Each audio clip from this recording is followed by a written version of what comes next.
Hi, I'm retired NYPD Detective Vic Ferrari, and welcome to NYPD Through the Looking Glass podcast, where you'll get unique insight into the New York City Police Department. Before we get started, I encourage you to check out my Amazon author page, where you'll find my series of behind-the-scenes NYPD books. They're $10 paperback, $2.99 ebook download, including my latest NYPD Presumption and Dysfunction. So for those of you that are watching this on YouTube, do not attempt to adjust your television dial.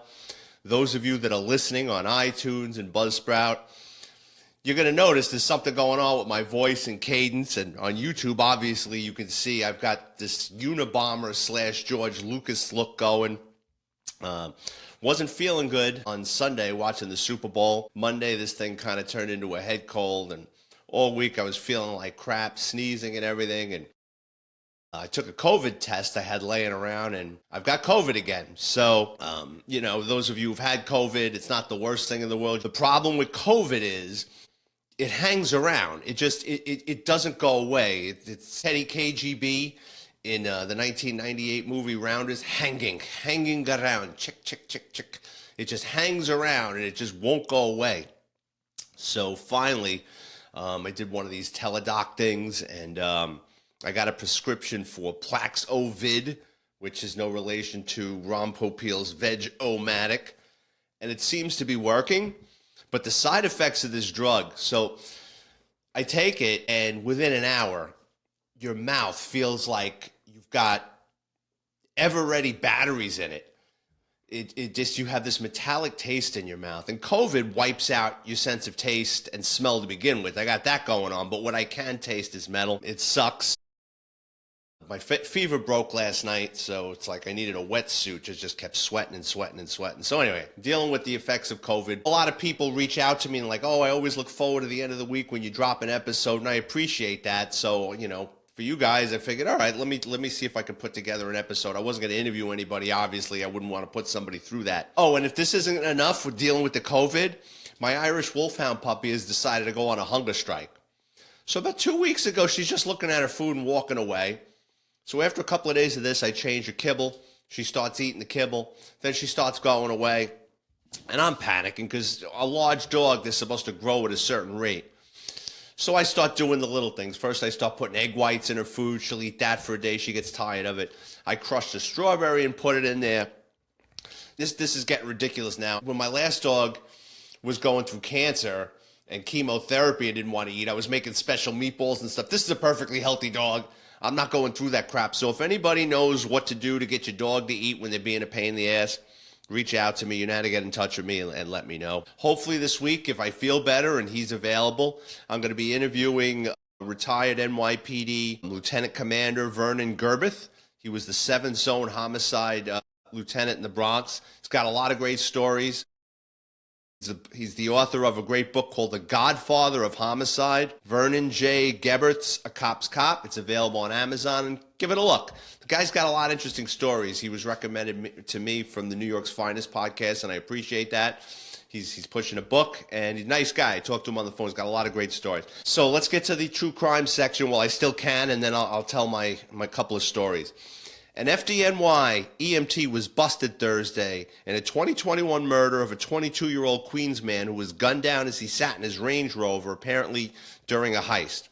Jordan Hanna, 26 years old, who sources said was hired by the FDNY in January 2022, was busted 9 a.m. on multiple charges, including first-degree murder and then April 18, 2001 slaying of 22-year-old Kyle Griffin. How this guy got hired is beyond me. Got a pretty good idea. They've lowered the standards for NYPD cops to get hired, so I can only imagine with EMTs. I think I've told this story on this podcast. In the last couple of years of my NYPD career, I would get phone calls from the applicant. See this with this cold, I can't think right. The applicant investigation unit. They would reach out to me and say, "Hi, Detective Ferrari. 3 years ago or 4 years ago, did you lock up so-and-so?" And I'd say, well, let me get back to you. And I'd pull the guy's file, and I'd get back to the detective, and I'd say, yeah, what's up? And they go, he says he was the passenger in the car, and he didn't know the car was stolen. I'm like, nope, ignition was broken, and he was the driver. Did the guy get hired? I don't know. They really don't tell you. But it appeared like back in my day, If you got a couple of parking tickets, they bust your balls. So let alone if you got caught in a stolen car, that was it. Sorry, they're not hiring you.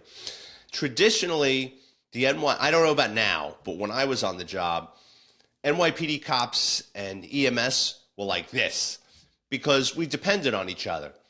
When you're a cop in the precinct, you get called to aided cases all the time, and an aided case can be anything from an emotionally disturbed person where the family wants them to take their meds, God forbid, a cardiac, anything medical, all right? EMS always shows up, and they always send the cops to look out for the EMTs.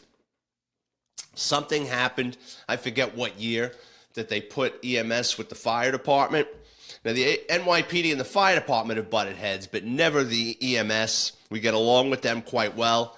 So here's a guy that pulled off a homicide and somehow got hired by EMS. And who knows, you know what? I would love to know if he took the police test or if he had aspirations for being a cop. That would actually be scary. Story number 2.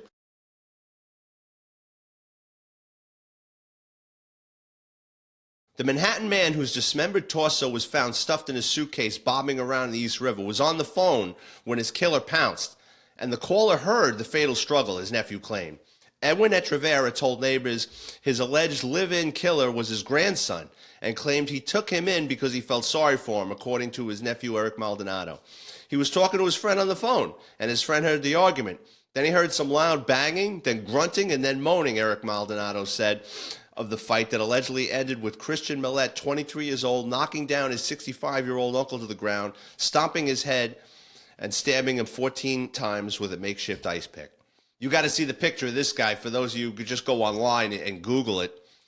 This is just like the other day with that kid that killed his father in Oklahoma. Then the mother takes him in and he kills the mother. Now, he beat both cases, but again, what are the odds?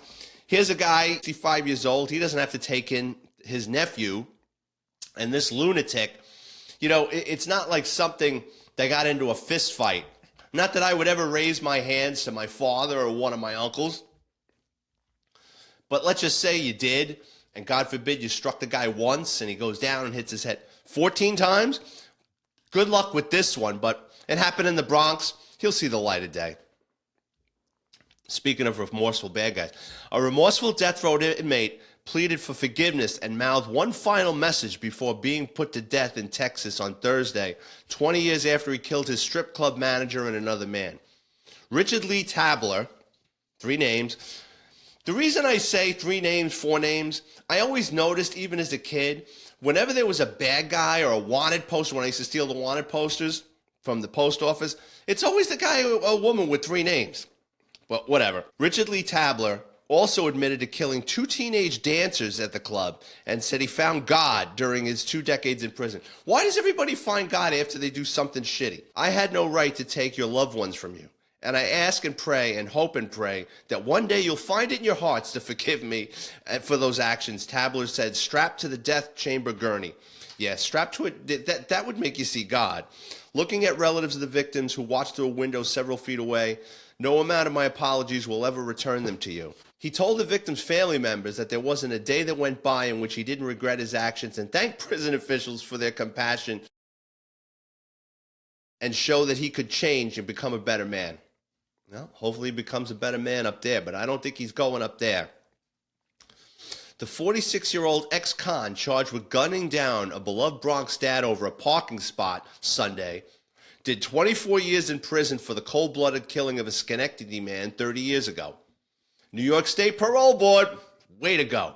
LaVar Davis was just 18 when he shot and killed Floyd Berkeley, 22 years old, on November 9th, 1997, and then eluded cops in the upstate New York City by getting $300 in bus fare from a buddy. Davis, now of Brooklyn, later pleaded guilty to second-degree murder and spent nearly a quarter of a century in state prison until he was paroled on March 11, 2021, state prison records show. Of course. The 46-year-old ex-con charged with gunning down the beloved Bronx dad over a parking spot. So here you got a guy that spent 24 years in the can. He's 46 years old. They let him out. He's been institutionalized. He doesn't know how to act or behave. Takes everything personal. And he kills this guy. And New York State Parole Board, nothing happens to these people. There's just, you know, they should build a town and have the New York State Parole Board live in this town with everybody they parole. And then you'd see this bullshit stop. This story is funny and sick and weird. And the Brazilian woman charged with poisoning 3 of her relatives with arsenic-laced Christmas cake has been found dead in her prison cell a day after her husband asked for a divorce. Do you believe this shit? Denise Mora dos Anjos, 4 names, has been locked up in a pretrial detention center on murder charges since January after prosecutors accused her of killing 3 relatives and attempted to kill 3 more with a tainted cake she served them on Christmas Eve. She was discovered in her cell in the South Brazilian city of Guaba in the state of Rio Grande del Sul, CNN Brazil reported. So she waxed 3 relatives, wanted to kill 3 more, and then when she finds out the husband wants to serve her for divorce, she dies of a broken heart. Can't make this shit up. So anyway, I was able to put together a couple of stories. Cops are going to understand this. This is something like if you didn't work in law enforcement, it's kind of an eye-opener. So when you're in the police academy, they make you buy your equipment, which is fine because you get a salary, you get a uniform allowance every year. But when you first get hired, you have no money. I didn't. I had to borrow money off my parents. So you have to buy certain things. And, uniforms and equipment. And then what's funny is once you hit the street, you're in field training, the first thing every rookie cop does is, with their first paycheck out of the police academy, they run to I don't know how it is now, but back in the day, every neighborhood had a police equipment store. And these stores, they're overpriced. It's a convenience that you don't have to go to the police equipment section in the basement of one police plaza. And these places do offer more options. So, and rookie cops, they're like kids. The money's burning a hole in their pocket, and they buy all this crap. So you're issued one set. You purchase in the academy one set of stainless steel Smith & Wesson handcuffs and a handcuff holder that goes on your back belt. If you're going to be doing police work, you should always have 2 sets of cuffs. So what'll happen is rookies will always run to one of these places, and they want to be different. They'll buy a black set of cuffs because it's different than everybody else's. Then you'll see what rookie cops will do is, in addition to the handcuff holder on the back pouch, they'll buy it's this little hook on the front where your handcuffs hang in the front. It's just variations of different things. And young cops go through that phase. Now, old timers, on the other hand, don't go for spit. They got mortgages, they got wives, they got divorces, they got whatever, kids. They don't go for spit. They'll wear a piece of equipment until it falls off and then complain. I've seen guys, 99, unless you're in upper management, 99% of NYPD cops don't take their clothes to a dry cleaner, okay? That polyester uniform, shirt, and pants goes right in the washing machine 1,000,000 times until one of the patches fall out. Or the funny thing about the NYPD blue uniform pants, you keep putting those things in the washing machine and dryer over years and years, and they are sturdy. I'll give them that. They hold up for forever. But the color kind of runs out. You got purple pants. So that's actually pretty funny to watch. Old timers walking around with a sheen and purple pants. It looks like they're a fucking bohack security guard. But anyway, so that's how equipment goes. But every NYPD precinct, a specialized unit, has a guy or a couple of guys, and I used to call him Inspector Gadget. And unlike the 1980s cartoon, they have all the gadgets. These are the guys that back in the day would read Soldier and Fortune magazine in the police car. Before the internet, they were reading catalogs and ordering things, all sorts of tools. These would be the guys that would go out and buy. And some of the stuff was useful, don't get me wrong. You'd see guys carrying Leatherman tools or Swiss Army knives or, in the old days, everybody would get a flashlight. You needed a flashlight. And then these are the guys with the cutting edge. They would start buying those little lights that would have, 10 million candlelight power. And you're like, where'd you get that? Before you know it, everyone's carrying it. So these guys were ahead of their time with a lot of the equipment stuff. But some of them would get themselves in trouble. And they would order these toys that they had no idea how to use, and they would throw them in the trunk of their radio car or their suitcase or whatever they carried, waiting for the day to use one of these things in the 11th hour. Couldn't wait.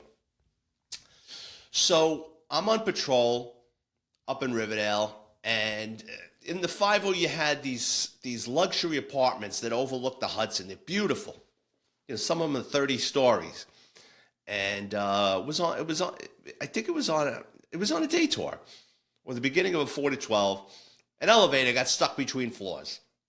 And I don't know if the maintenance man couldn't open it or the maintenance man wasn't working, or whatever. We get there. People tell us where it is. We walk up, and let's say it's between the 5th and 6th floor. And we're talking to people through an elevator. And you can tell by their voice, this trap between floors, and they're high up. Like, I'm basically talking to their feet. So Sergeant asks what's going on. I tell him he's coming. Request emergency service, because they've got all the tools. Those are the guys that know how to do everything. They gave us an ETA of 15 minutes. Perfect. So we're trying to keep these people calm. Guy from the precinct, he's one of these guys. I liked him, but he always screws something up. Comes up the stairs and he's holding a Halligan tool. So a Halligan tool is like this metal bar, and at one end it's got like a tuning fork prong, and then the other end it's kind of like a fireman's claw. You use it, I guess, to pry people out of pin cars and stuff. I have seen it used when someone knows what they're doing to open up an elevator when the mechanics of the elevator doesn't work. This guy's a cop. He's not a fireman. He doesn't work in emergency service. He says, I go, what are you going to do with that? He goes, well, you want them out, right? I go, yeah, but EMS is like 15 minutes away. Before I could say no, this guy rams that Halligan tool in the elevator, and now you're hearing the people in the elevator going, whoa, what the hell, right? And he's just mashing this elevator door. And he was a smaller guy. He wasn't like a big, powerful guy. And he's mashing it. And basically what he does is he bends the shit out of the door of the elevator, and he only opens it about a foot. So I kind of stick my head in, and I see the tops of people's feet. I'm like, don't worry, we're gonna get you out. And he's like, you want to give me a hand? I go, no, not really. I says, I don't want to double down with a bad decision you made already, right? Meanwhile, all the noise he made, everybody in this building now is coming out of their apartments, and now they're asking questions. And the building's condo, so anything that goes wrong in that building, they have to pay for it, right? They're all investors in their own property. And who's going to pay for that? Is this broke? It's Riverdale, right? Sergeant shows up, and he's pissed. And he's like, what the hell? And this guy's going on and on about how they're trapped and stuff. And he's like, bullshit. And he turns to the cop, and he goes, hold on. Did you work for Otis Elevator Company? And the kid was like, no. He said, what are you doing? So emergency service shows up. And if memory serves me correctly, they had the key for the elevator. It's like this long cylinder. And there's a hole in the center of the door of the elevator. He sticks it in and he turns it, and the elevator comes down, and the elevator came down, and it wanted to open, but he fucked it up. So we had to damage it more to get it open. Everybody got it out. No one was hurt. But I know the people started making phone calls downstairs. And this is a big building. By the time we got downstairs, the president of the condo association was there wanting to get everybody's name and stuff. I mean, it was a mess. That didn't deter that guy from getting into other crazy shit. I could do a whole episode about him. Again, not a bad guy, but was always getting involved in things. Never would make an arrest, but he was always the one just throwing his hat in things, and then it would backfire.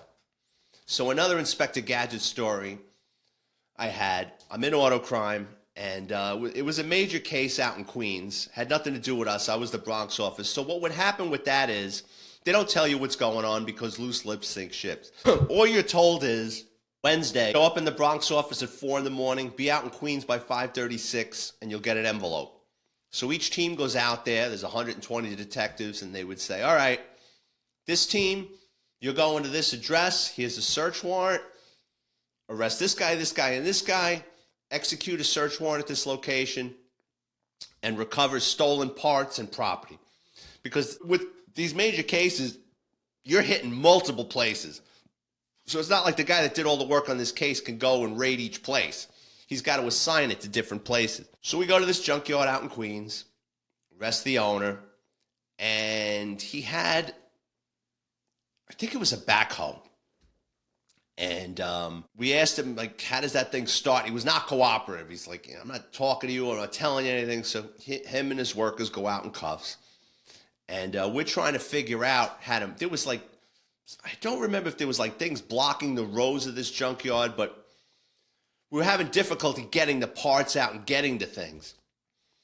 So Inspector Gadget from the Auto Crime Division gets into this backhoe, figures out how to hotwire it, gets it going, and the next thing you know, he's pulling things out. So at first it looks like he's being really helpful, right? He's pulling, putting a chain to this thing and dragging it out and lifting this thing. He doesn't know how to operate a backhoe, obviously. And what winds up happening is he either cut or ruptured a hydraulic cylinder or a line. And the next thing you know, like that bucket, it goes, and there's hydraulic fluid all over the place. Like, oh, well. So we continue doing the search warrant and stuff. And a couple of weeks later, the guy that was running that case seeks out our office and he goes, well, what happened with that warrant? And we're like, what are you talking about? He goes, was there something with a backhoe? And immediately, like, by that time I had 10 years there, like, I knew how things worked.